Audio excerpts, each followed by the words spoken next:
Assalamualaikum warahmatullahi wabarakatuh. Ini adalah hari yang sangat membahagiakan bagi saya, Buya Yahya, dan Pendeta Tommy, karena pada hari ini kita berkesempatan untuk silaturahmi bersama. Jadi awalnya beberapa bulan yang lalu saya berkunjung ke Al-Bahjah, pondok pesantrennya Buya di Cirebon. Kemudian kita ngobrol-ngobrol dan akhirnya kita ingin membangun hubungan yang baik, silaturahmi antar umat beragama di antara kita, tentu dengan memegang prinsip kita masing-masing. Dan akhirnya Buya pada saat itu berkenan, suatu hari ayo kita ketemu di Jakarta atau di Cirebon.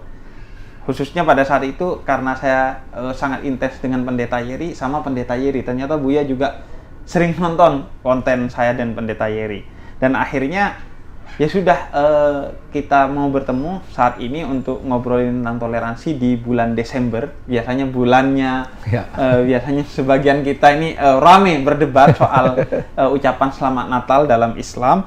Nah, tapi Pendeta Yeri kebetulan tidak sedang di Jakarta dan diusahakan tidak bisa, dan akhirnya ada Pendeta Tommy yang juga sahabat saya yang berkenan untuk kemudian ikut silaturahmi dengan Buya Yahya pada kesempatan kali ini. Buya Yahya, apa kabar Buya? Alhamdulillah. Alhamdulillah, ya akhirnya bisa berjumpa lagi dengan bisa Buya. Bertemu, Masya Allah, senang sekali. Thank you, senang sekali. Pendeta Tommy tadi saya sudah berjumpa. Sehat Pendeta Tommy? Puji Tuhan, sehat Pak. Sehat ya. Ini senang. Buya, Alhamdulillah sehat. Pendeta Tommy, puji Tuhan sehat. Jadi tetap dengan imannya masing-masing. Pertama-tama saya mau ke Buya Yahya. Buya, tentang toleransi dalam agama Islam, Buya. Kalau bicara toleransi, sebetulnya yang kami rasa dan fahami dalam syariat baginda Nabi Muhammad, toleransi itu tidak ada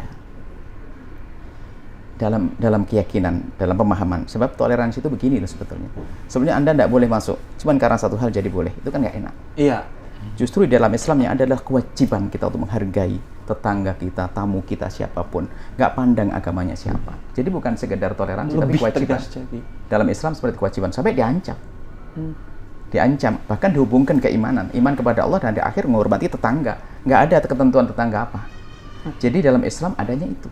Bukan sekedar, jadi toleransi lebih dari itu, kewajiban saya untuk menghargai tetangga saya, hidup bersama, seperti itu.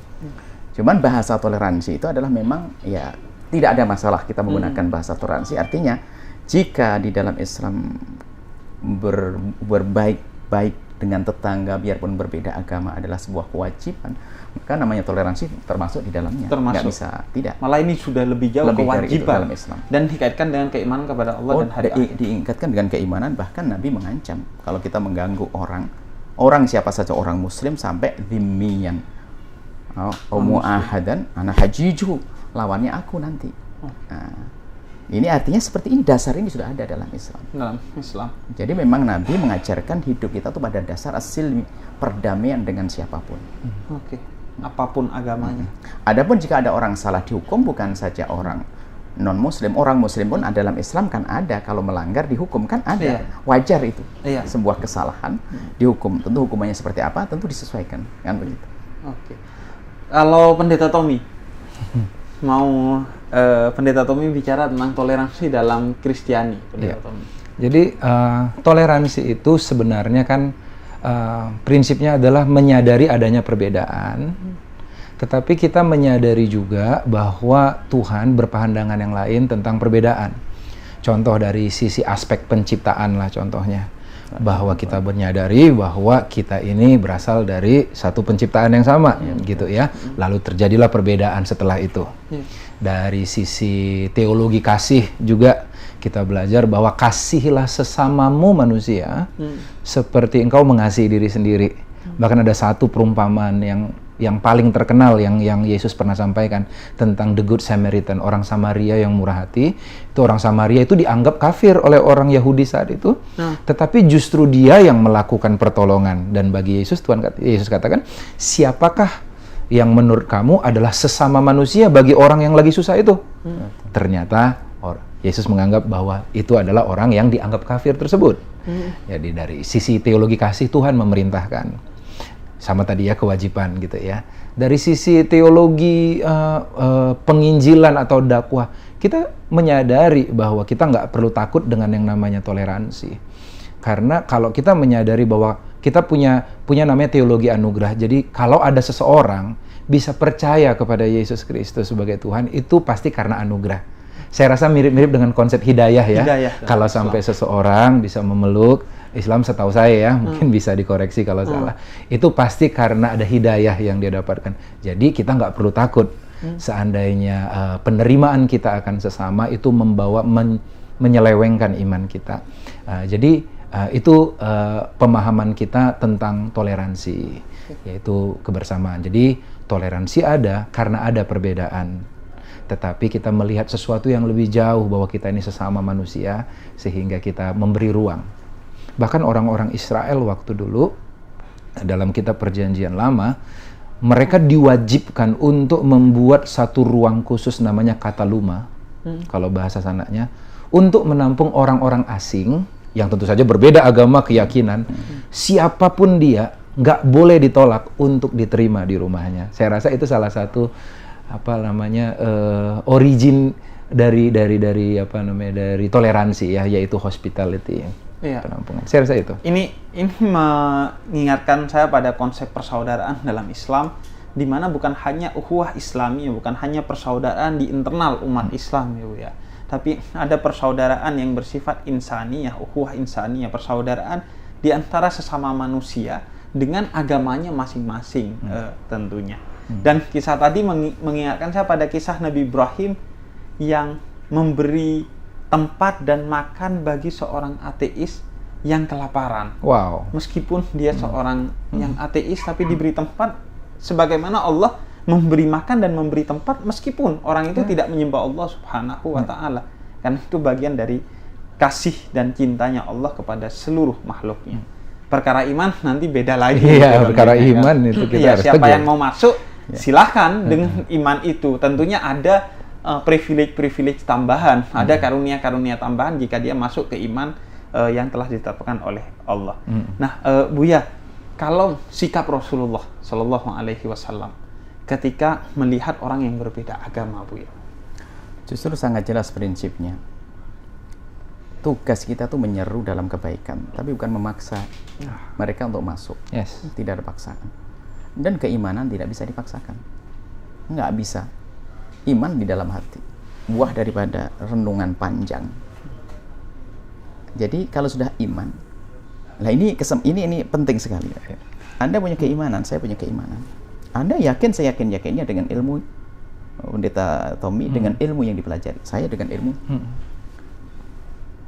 Ini prinsip. Kan keimanan itu prinsip, nggak bisa diganggu. Nggak bisa diganggu, oke.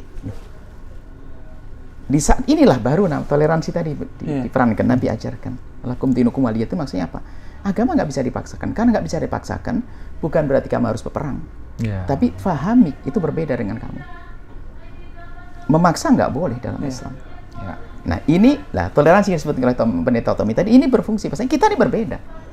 Nggak bisa disama-samakan, jangan samakan sama dong, nggak bisa. Ini berbeda, harus yakinkan. Maka kita juga sedikit mengingatkan, jangan disamakan. Kalau menyamakan justru membohongi orang. Setuju. Masa disamakan Nasrani sama Islam? Nggak bisa. Justru di saat kita tahu kita berbeda, lalu ngapain? Kita bisa makan bersama, bercocok tanam bersama. Perbedaan ini. Nah, tadi Pendeta menyampaikan, toleransi dalam irama untuk menyikapi perbedaan. Artinya apa? Yang harus kita perjelas adalah perbedaan itu ada. Betul. Sebagian orang menganggap nggak beda ini. Wah, itu pembohongan. Iya. Ini pembohongan itu menjadikan orang dianggap sama, ternyata nggak sama. Nah, kayaknya berang. Ini Iya. justru pendekar-pendekar perdamaian itu adalah di saat mereka mengerti perbedaan. Anda dengan keyakinan Anda, sudah Anda yakin. Ya. Tapi yakin dalam hati Anda, tapi dalam interaksi kita ya sudah, tidak perlu membahas perbedaan. Mohon maaf, kalau saya kulit hitam, Anda kulit putih. Nggak usah membahas kulit saya dong. Bahas yang lain, kan gitu loh. Misalnya. Yang bisa merekatkan. Iya, gitu ya. karena permasalahan kita kadang hawa nafsu membahas di saat orangnya ada bahas, kau begini. Nah, nggak begitu. Nabi melarangnya demikian. Jangankan prinsip keimanan dalam ketuhanan, kan? Ketuhanan itu prinsip yang paling inti. Dari situlah ada cabang-cabang keimanan. Tapi Nabi mengatakan jangan kau caci agama Tuhannya orang lain. Loh, kan kunci jangan, karena dari situlah akan terjadi permusuhan yang dahsyat.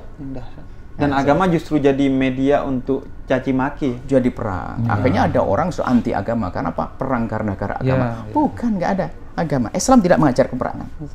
Dan banyak sekarang beberapa kasus, Buya, riset-riset menyebutkan misalnya bahkan di Arab Saudi, di Mesir, itu anak muda mulai tidak tertarik agama karena melihat agama ini kok jadi biang kekacauan gitu. Dan itu terjadi di mana-mana, bukan saja di dalam Islam juga. Iya. Terjadi di Eropa, di Barat kan juga begitu. Karena di saat mereka itu mungkin masalah edukasi, pendidikan juga kurang, kemudian keterikatan kepada agama semakin kurang. Kemudian di samping itu ada pemeran agama yang tidak serius. Akhirnya menampilkan seolah agama padahal bukan agama. Seperti caci maki dan sebagainya misalnya, atau apa. Ini akhirnya, loh kok begitu agama? Katanya agama menjadikan kita tentram, tapi kenapa permusuhan?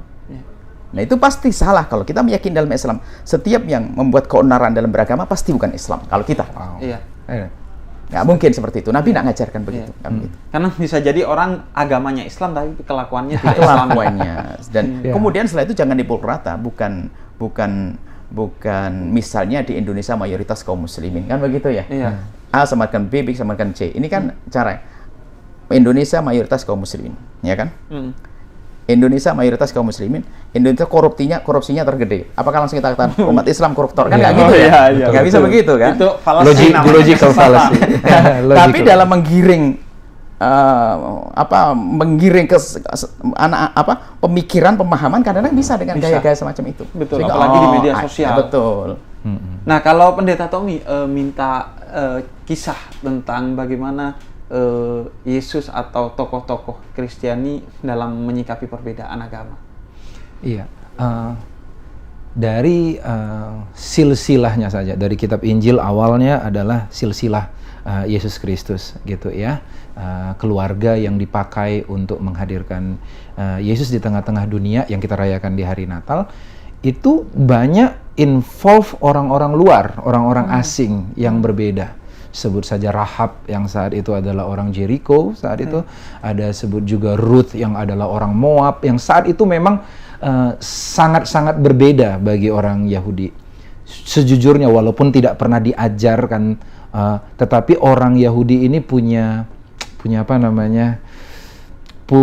fanatisme yang sangat kental tentang kebangsaan, yang merasa bahwa mereka lah umat yang paling hebat saat itu. Tetapi ternyata Tuhan memakai orang-orang yang mungkin tidak dianggap, bahkan dianggap kafir oleh mereka, untuk menjadi genealogi gitu ya, menjadi silsilah. Saya rasa itu salah satu bentuk Tuhan include all nations di dalam karya keselamatannya. Nah, juga banyak sekali kisah-kisah di mana Tuhan menyambut orang-orang yang sama sekali menolak Dia. Bayangkan, untuk orang yang menolak Dia di kayu salib, yang membunuh Dia, saat itu adalah tentara Romawi dan yang lain sebagainya, Tuhan Yesus berkata seperti berikut di atas kayu salib, bahwa ampunilah mereka, karena mereka tidak tahu apa yang mereka perbuat. Dalam hati kita mikir, masa yakin nggak tahu tuh? Mereka itu kayaknya sadar banget deh, kayaknya nusuk, sadar banget deh nyalipin. Tetapi Yesus saat itu melihat dalam terang konteks bahwa mereka dibutakan karena mereka belum memahami terang yang saya miliki, gitu ya. So dia menganggap mereka tidak tahu. Secara manusia tahu, tetapi secara keimanan tidak tahu. Jadi, dan apabila ada perbedaan di situ, maka disitulah yang namanya ada penerimaan. Oke. Ini mengingatkan saya kepada kisah Nabi Muhammad Sallallahu Alaihi Wasallam ketika di Taif, itu Nabi Muhammad dicaci maki, dilempar batu, diusir, tapi Nabi Muhammad kemudian ditawarkan agar 2 gunung ditimpakan kepada mereka yang mengusir Nabi Muhammad, melainkan Nabi justru menolak itu dan malah mendoakan orang-orang yang mengusir Nabi Muhammad semoga mendapatkan hidayah, dan kalau mereka tidak mendapatkan hidayah, anak cucu mereka, bahkan bukan hanya mereka, tapi lanjut di masa depan anak cucu mereka semoga mendapatkan kebaikan, karena sesungguhnya orang yang menolak kebaikan, kebenaran pasti karena mata hati dan mata pikirannya tertutup, tidak menerima cahaya tadi. Ada yang lucu, kadang-kadang orang lebih dari Tuhan ya, memposisikan diri lebih dari Tuhan, lebih judging, lebih tahu gitu, lebih tahu. Yesus berkata begini waktu khotbah di gunung, dia bilang, kalau engkau mengasihi hanya orang yang sama dengan engkau, apalah lebihmu dari penjahat? Penjahat pun baik juga kepada sesamanya. Tetapi Allah yang memberikan matahari kepada orang yang percaya kepadanya dan yang tidak percaya. Allah yang memberikan oksigen yang sama kepada orang yang menerimanya dan tidak menerimanya. Ternyata dia menganugerahkan semuanya itu, terlebih dari kita yang cuman anaknya, yang umat yang percaya kepadanya. Seharusnya kita tidak lebih judging ya, karena yang menghakimi harusnya hanya Tuhan. Gitu. Nah, Buya, ini pertanyaan yang sering sekali ditanyakan, Buya. Batasan toleransi. Atau tadi kalau Buya, bahasa Buya, batasan hubungan dengan sesama manusia yang berbeda agama itu mana dalam Islam, Buya? Pertama, toleransi harus kita pahami adalah maknanya saya memahami orang lain, bukan menyuruh dia paham ke saya. Itu prinsip. Kita yang memahami orang lain. Bukan orang lain harus memahami saya. Bukan saya menuntut orang yang memahami saya. Tapi saya memahami orang lain. Nah, kemudian saya itu bagaimana cara memahami orang lain? Kita harus paham, ada enggak privasi-privasi pada mereka. Itulah yang saya tidak boleh masuk. Privasi macam-macam, privasi keluarga ada privasi agama. Nah, kalau sudah privasi agama, saya jangan masuk dong. Maka termasuk saya anti tolerir kalau saya memaksa urusan privasi agama. Enggak boleh kok, kenapa Anda paksa saya? Nah, itu kan sudah privasi agama. Dalam agama Nasrani juga ada privasi-privasi yang nggak boleh saya masuk. Kalau saya menyuruh pendeta Tommy mengikuti, menembus privasinya, saya sudah tidak tolerir lagi. Itu kuncinya seperti itu sebenarnya. Jadi kita memahami orang dengan cara kita harus tahu privasi-privasinya.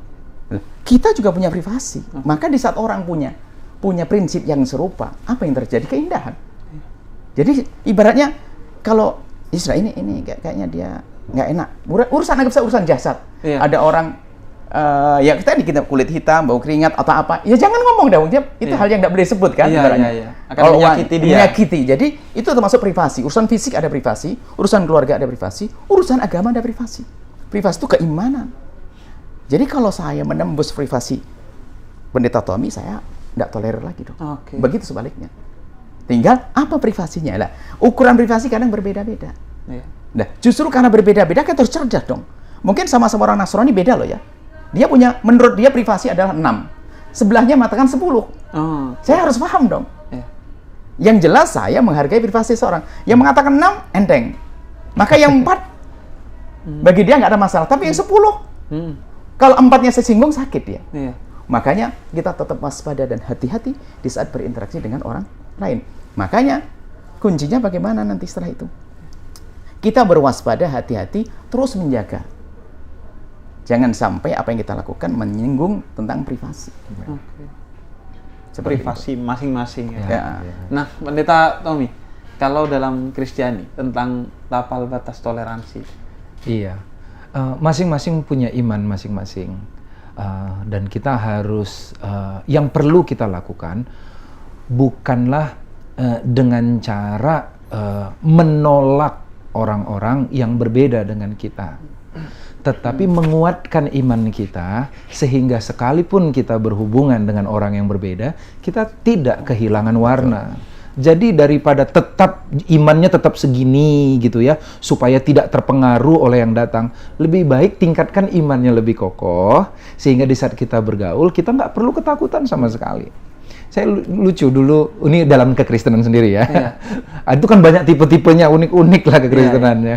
Jadi ada suatu kali saya dengan anak kecil nih, dengan anak kecil bermain-main kayak gini, halo gitu ya. Lalu mamanya datang, mamanya mungkin di aliran agak-agak ini sedikit ya, aliran yang sangat spiritual, apa namanya, klinik mungkin ya. Pendeta, dia kaget. Pendeta, jangan begini-begini sama anak kecil. Kenapa? Ini kan lambang 6, 6, 6. Waduh. Oh, 6 itu simbol iblis. Itu antikris. Hah? Saya nggak ada maksud sama sekali. Saya nggak tahu. Nah, akhirnya sikap Dan kami gimana? saya katakan, Ibu, saya katakan begitu. Apakah dengan kita memberi tanda sebegini, otomatis kita masuk antikris? Demikian juga enggak gitu. Tidak semudah itu. Tidak ada orang yang terpeleset di dalam iman. Terpeleset jadi masuk Islam. Terpeleset jadi masuk Kristen. Setiap orang yang bisa masuk memeluk keyakinan tertentu, pastilah itu adalah keputusan yang telah dipikirkan dan dia telah mendapat hidayah atau anugerah kalau dalam bahasa kita, sehingga akhirnya dia memutuskan. So nggak usah terlalu takut dengan hal-hal yang seperti itu. Nah, tetapi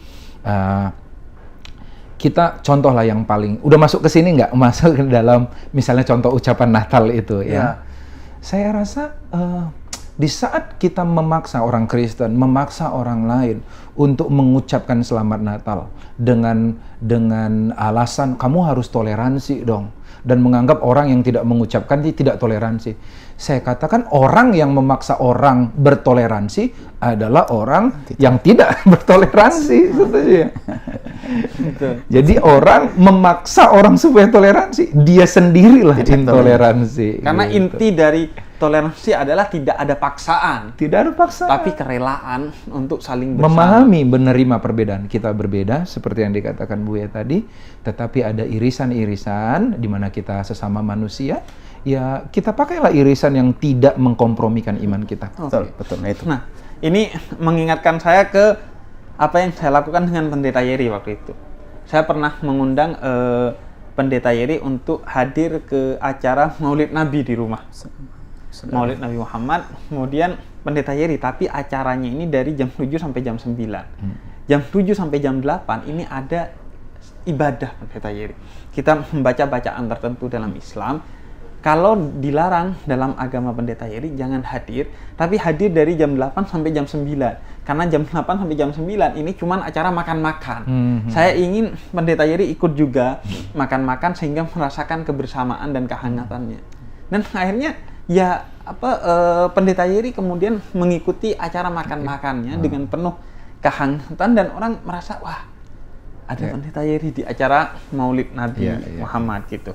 Artinya saya sudah kasih disclaimer dulu agar tidak menodai keimanan Pendeta Yeri Patinasarani itu. Nah, ini masuk ke hal yang ramai biasanya setiap Desember Bu ya, mengucapkan selamat Natal. Nah, sebelumnya saya 2-3 tahun ini sering bikin video dengan Pendeta Yeri biasanya, bahwa saya termasuk orang yang mengikuti ulama-ulama yang memperbolehkan mengucapkan selamat Natal. Di antaranya Syekh Ali Jum'ah, kemudian Syekh Yusuf Qardawi, dan Syekh bin Bayah. Nah, sehingga kemudian biasanya saya mengucapkan selamat Natal.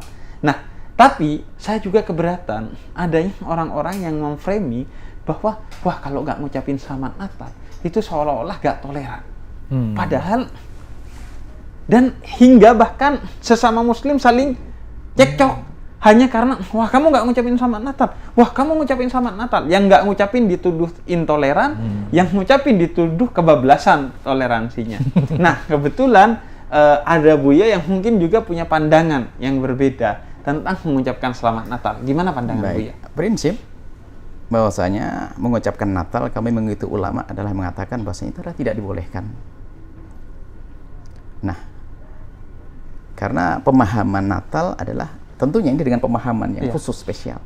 Masalah agama tentunya tidak akan dibahas, itu karena masalah dialog agama kan.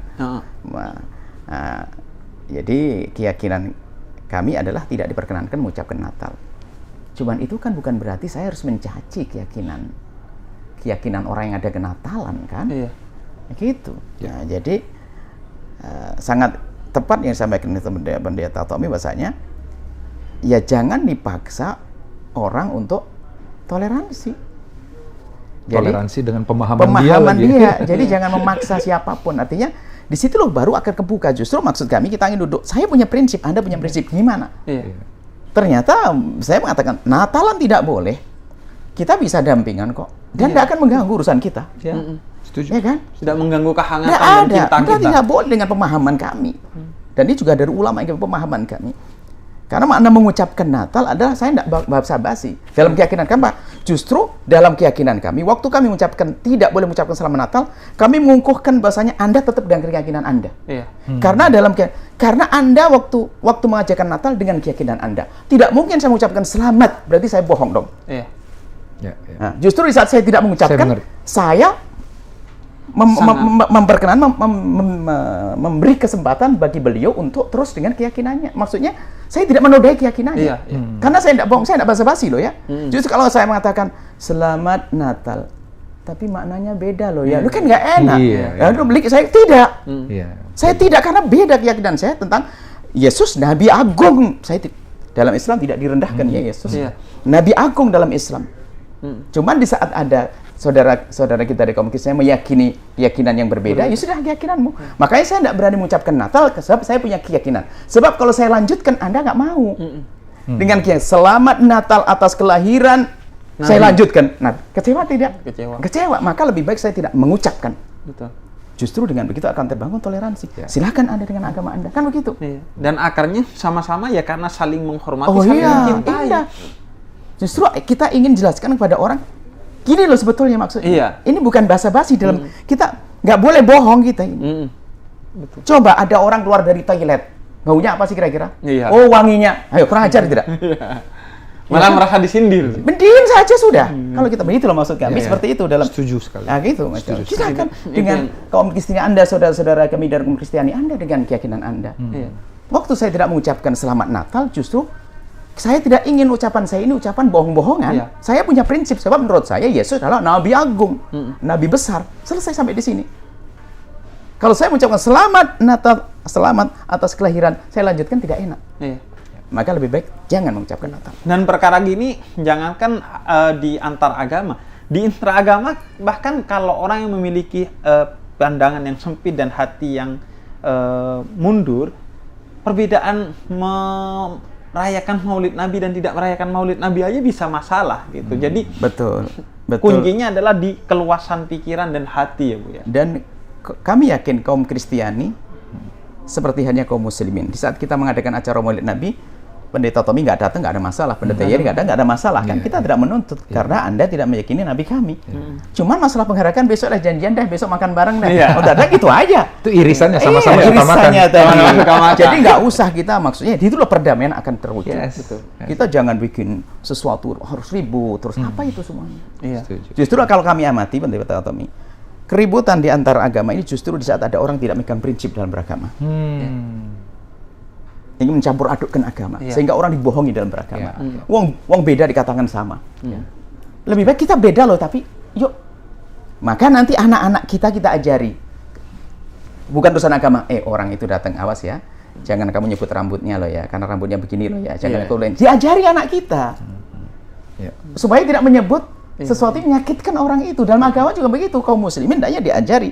Maksudnya kamu jangan menyebut gitu. Dialog agama tentang ketuhanan hanya berlaku dalam lingkup khusus. Misalnya kami belajar ngajarkan seperti Pendeta Tommy waktu ngajarkan anak-anak tentang konsep ketuhanan kan jelas di situ. Kalau diekspos kan nggak manis, ya kan? Memang semuanya. Saya juga begitu. Yang mengekspos ini pengkhianat malahan. Oh, ini kan pribadi. Tuhan ini pasti bertanya bagaimana tentang Islam, harus menjawab dong. Iya kan? Bahwa Islam harus begini, itu harus menjawab begitu. Tapi ini kalau diekspos jadi musuh, padahal wajar kalau Pendeta Tommy waktu ngajarkan anak-anaknya bahasanya Islam adalah ada kesalahan begini menurutnya. Sama di saat kami seorang muslim mengatakan agama Rasul begini, itu kan lingkup khusus. Saya mendidik anak-anak. Ya ada hal-hal yang sifatnya privat dalam segala hal termasuk semuanya dalam agama. Agama ada. Ya sama kayak kita ngomongin berbagai hal yang tadi warna kulit. Iya. Mungkin di dalam ya dia itu memang kulitnya begini begitu, tapi jangan diumbar di luar jadi repot gitu, jadi masalah gitu. Sebenarnya itu udah berangkat dari hati yang cinta damai itu selalu bisa membidik sisi baikan dari sesuatu. Ya. Iya. Nah, Pendeta Tommy, ada nggak sebaliknya Pendeta Tommy? Sesuatu yang dilarang dalam agama Kristiani untuk diucapkan urusannya dengan kaum muslimin. Karena itu menyalahi iman Kristiani misalnya. Ya, ada beberapa, tetapi tidak di blow up mungkin ya. Itulah artinya karena memang minoritas. Karena memang kita minoritas. Tetapi contoh. Salah satu waktu kan orang Kristen ini dulu di kekristenan mula-mula itu kebanyakan orang Yahudi yang percaya kepada Yesus saat itu. Iya. Dan mereka memegang banyak sekali peraturan, nggak boleh makan ini, makan itu, makan ini, makan itu. Nah, tetapi karena sudah banyaknya orang dari berbagai bangsa yang menganut kepercayaan itu, akhirnya supaya tidak terlalu bebas bablas gitu ya. Lalu para rasul menetapkan bahwa oke, mereka dibebaskan, gak usah dikasih beban berlebihan, tetapi tolong jangan dua hal ini ya, jangan makan darah dan jangan makan binatang yang telah hasil persembahan atau didoakan kepada Allah lain, ya gitu. Nah, jadi ada orang yang berpendapat bahwa ini salah satu korban ini adalah waktu Idul Adha misalnya. Kan teman-teman Muslim kan banyak kan yang bikin motong kambing atas nama Islam dan baik sekali dan didoakan atas nama ya kan itu ya.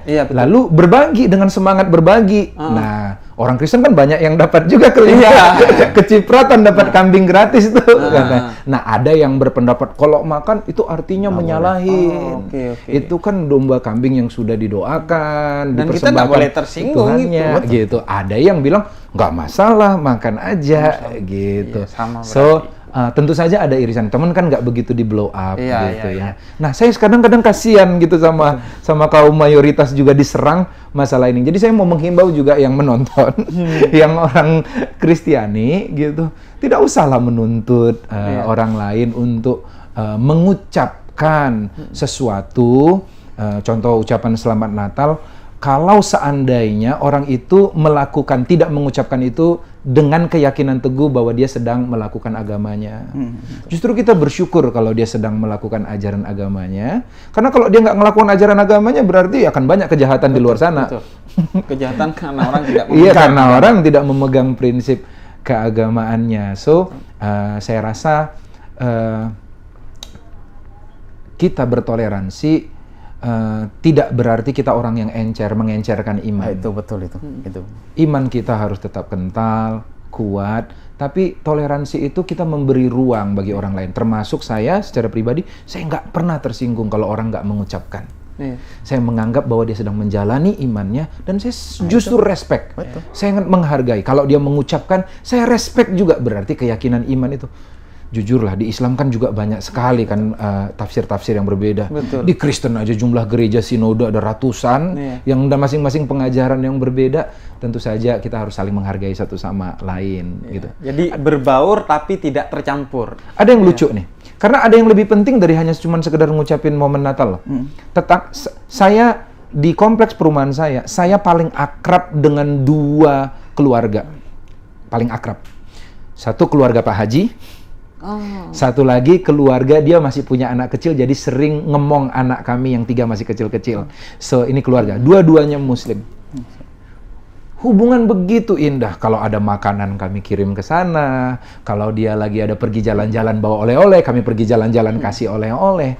Dan suatu kali waktu Natal, tiap kali Idul Fitri kami kasih parcel buah, kirim ke sana dan mereka happy gitu ya. Waktu Natal, biasanya nih Natal ini, keluarga yang satu, yang punya anak kecil, itu biasanya ngasih sesuatu kue sama kami dan ngucapin Selamat Natal. Keluarga Pak Haji memberikan kue dan bingkisan, tapi tidak mengucapkan Selamat Natal.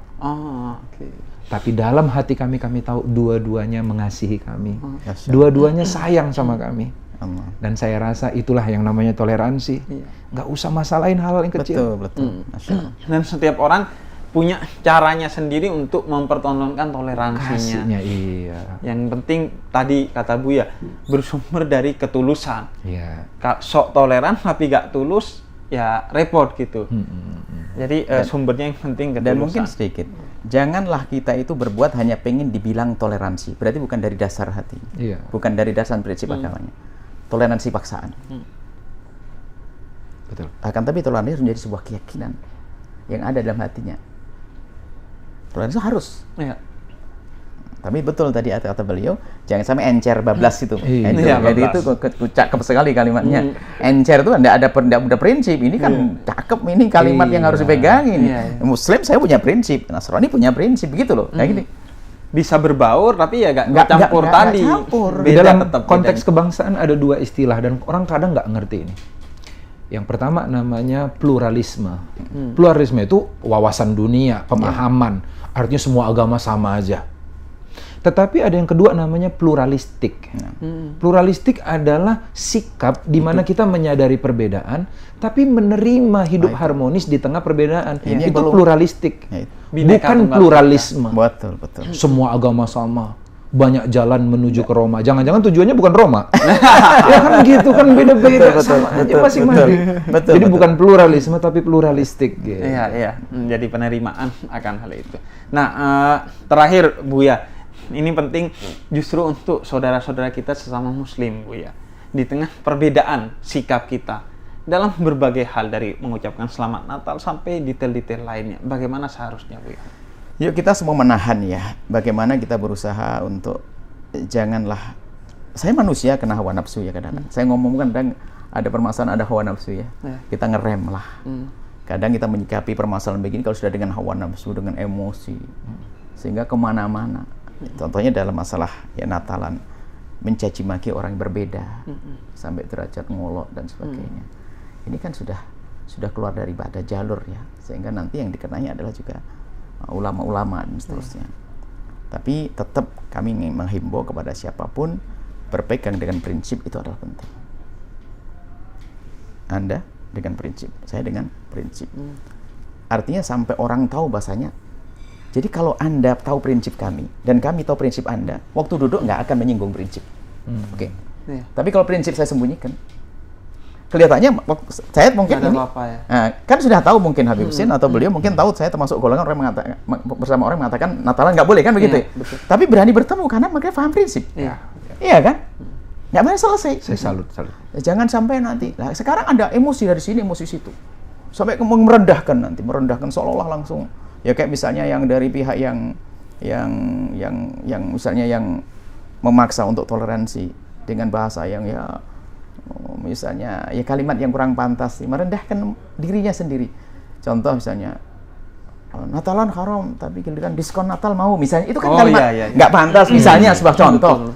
Padahal tadi contohkan sama Pendeta Tommy masalah korban. Kalau umat Islam ternyata korbannya nggak diterima sama tetangga kita yang Nasrani ya enjoy aja, tenang aja. Oh ya, mungkin dia punya keyakinan, dok. Bisa bermanfaat pada yang lainnya. Mungkin Pendeta Tommy bisa saja mengatakan terima saja kalau kamu tidak mau makan, bisa carikan yang. Nah itu kan pendidikan moral kan, ya terima.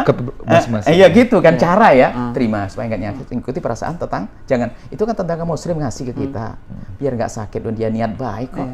Inti kalau kamu tidak mau makan, bagikan. That's good. Ini dua sikap yang berbeda tapi sama-sama memegang prinsip. Betul, jadi penting prinsip itu. Tidak boleh ngelebur agama nggak kayak betul katanya pluralisme ya. Bagaimana Anda dengan kami agama sama? Ya bisa beda kok.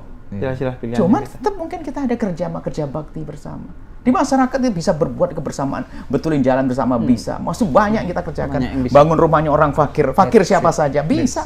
Kenapa harus ngurus begitu? Kita bisa banyak PR bersama kita. Betul. Narkoba, kemiskinan, kebodohan, buta huruf, COVID-19 itu adalah PR bersama bagi semua agama. Saya yakin semua agama adalah berprinsip untuk memerangi semua keburukan itu dan kita bisa bekerja sama bersama di tengah perbedaan untuk memerangi sesuatu yang kita akui bersama bahwa itu masalah. Dan saya sungguh senang sekali pada kesempatan kali ini karena kenapa? Karena di tahun ini ada satu kemajuan lebih, obrolan tentang Natal di antara kita, bahwa apapun sikap kita, apapun prinsip kita, mari saling menghormati, baik itu di intra agama Islam maupun antara agama. Mari kita saling menghormati, karena pada dasarnya perbedaan itu nyata, dan pada dasarnya agama itu mengajak kita kepada ketenangan, kebahagiaan, kebersamaan. Jadi enjoy dengan agama kita masing-masing dan pandangan kita masing-masing. Bagi yang berbeda agama, tadi kata Buya, lakum dinukum waliyatin, dan bagi yang berbeda pandangan, lana maluna walakum amal. Wow. Bagi kami ini sikap kami, dan bagi kamu pegang silahkan sikap kamu masing-masing. Buya, terima kasih Buya. Sangat senang bisa berkumpul bersama Buya, dan terima kasih Pendeta Tommy. Thank you. Buya ini di tengah perjalanan mau ke Pontianak menyempatkan waktunya di bandara, dan Pendeta Tommy mau nyamperin ke bandara di tengah kesibukan, karena ini menjelang hari Natal. Ini pasti sibuk sekali. Pendeta Yeri juga gak bisa kesini karena sibuk sekali. Artinya inilah toleransi sebenarnya. Seandainya kita gak ngomong ini sebenarnya sudah toleransi.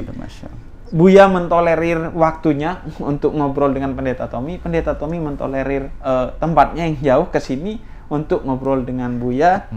Dan tugas saya hanya memfasilitasi. Harapan ada diskusi perdamaian yang lebih. Nah, insya Allah mari kita berdialog. Diskusi perdamaian. Diskusi, insya Allah kita akan berkunjung ke Al-Bahjah, pesantrennya Buya di Cirebon nanti. Dan semoga ini bisa dilanjutkan dengan hal yang lebih, misalnya nanti ada inisiasi bersama untuk kemiskinan, kebodohan, dan lain sebagainya. Terima kasih yang mau menonton, dan silahkan ambil yang bermanfaat sebagai prinsip bagi Anda masing-masing. Wassalamualaikum warahmatullahi wabarakatuh.